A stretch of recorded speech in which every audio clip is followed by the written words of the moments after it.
The University of Kentucky was pushed into the political spotlight this week after Governor Beshear released two statements explaining his growing concerns and waning confidence in leadership at UK. Beshear's Tuesday post shared concerns indirectly referencing the $1 million position being given to retiring athletic director Mitch Barnhart, who has since changed course and will not be taking the new position in retirement.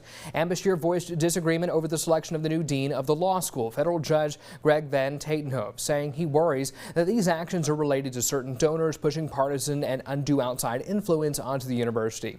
Beshear's statement says Judge Van Tatenhove was the only candidate not recommended by law school faculty and says the university shifted its stance to no longer require approval by the Board of Trustees. On Wednesday, Beshear doubled down with another statement, saying many people have reached out with similar concerns and criticized reactions from those in state GOP politics. During Thursday's Board of Trustees meeting, University of Kentucky Provost Dr. Robert DePaula outlined the search process for the new dean. You always get input that not everyone agrees. But remember, I even mentioned, we're not talking about just one group. We had input from multiple groups. And we had input from multiple groups that had understanding what's needed for the college, what's needed most importantly for our students, for their future, and what's needed for the state of Kentucky. Speaker of the House David Osborne and the namesake of the law school, J. David Rosenberg, have shared statements voicing support for UK and Judge Van Tatenhove's selection. Representative Lockett, let's start the conversation here with you. There seems to be no indication based on that meeting that the university plans to change course. So what really happens next year, you think, and what do you think got accomplished? I don't think anything got accomplished, and I don't think they ought to change course. You know, my biggest question is, what was the purpose of the governor even entering into this conversation in the first place? I don't see anything good coming out of it for him. UK is an independent institution that can make those decisions. I believe they made a great one. I just don't see the gain for the governor in putting himself into this conversation. Jared, what do you think? Yeah, I don't know what's to be gained from it. You know, he controls the Board of Trustees, so if he has a major problem, you know, he has a vehicle to make changes through. Also, I think there's some concern about other quality candidates that were in the running, and I know the interim dean was didn't apply because it was like, you know, we're probably not going to keep you on type deal. So I don't know. I have a suspicion. I think that he used the public sentiment against Barnhart to get into this conversation. So, you know, he took a swing at Barnhart to get on the UK map with everybody agreeing with him pretty much, and then he's like, then the real purpose I think came out. I have a hot take. If our transfer season was going great and we had a functioning basketball team with the general manager, he may not have said anything at all. So I think he's maybe just frustrated.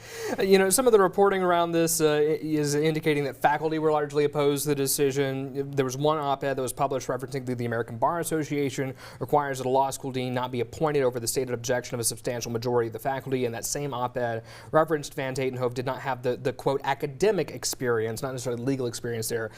Do you think they have at any point? Do you think accreditation could be at risk here? No, I don't think so, because he's a federal judge, first of all. He's a very well-respected federal judge. So, I mean, to have the federal judge as a dean of your law school, I think is a great move, no matter which side you think that person's on. So, I mean, there's that.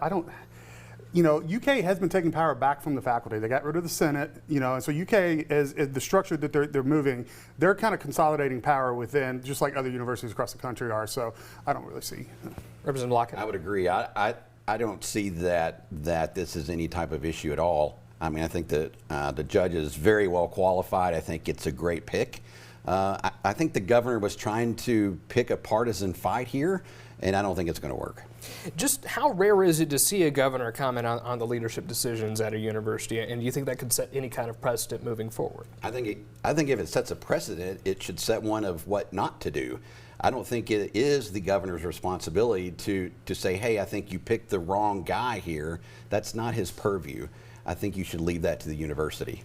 I have to go back to when U of L had their trouble. I can't remember if Steve Beshear was governor and then Bevan, but like there was some actual, like there was a slush fund that half the board members didn't know about that they had, that two board members were running, and there was all that Adidas stuff, and you know, like there was problems there, and I'm sure that Governor Beshear or Bevan may have addressed those issues. I do believe I did do some reading that Governor Bevan I believe replaced the trustees at U of L, and that may have put their accreditation at risk at that point in time. So I guess my point is it's happened before, but there was actual issues there, like actual, hey, stuff that should be happening is not happening, and all of a sudden we all have a slush fund. Like, that's news to everybody. So this over you not liking the person that's appointed, I don't know.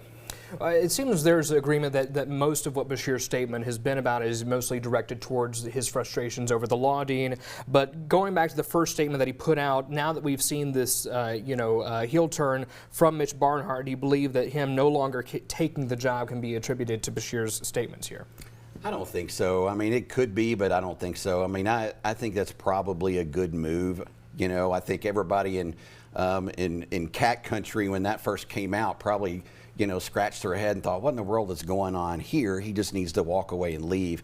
And I think that's probably what happened. I'm sure the governor will take credit for it, but I don't think it actually had anything to do with the governor. I think it's a wise decision, but it goes back to, this is the governor, what I would call meddling in politics where he doesn't belong. Last word here, Jared. Well, you know, it wasn't just the governor that had some words for Mitch Barnhart. Matt Jones, which was a given, frankly, but Brett Setzer raised some eyebrows when he, a big construction guy, big donor, started asking some questions. So there's a hilarious Twitter account. I have no idea who runs it. It's called Mitch Barnhart's Burner, and it's his goodbye letter on there, and it is hilarious. So y'all might want to check it out. We always enjoy a little bit of humor to break up these situations. All right, thank y'all.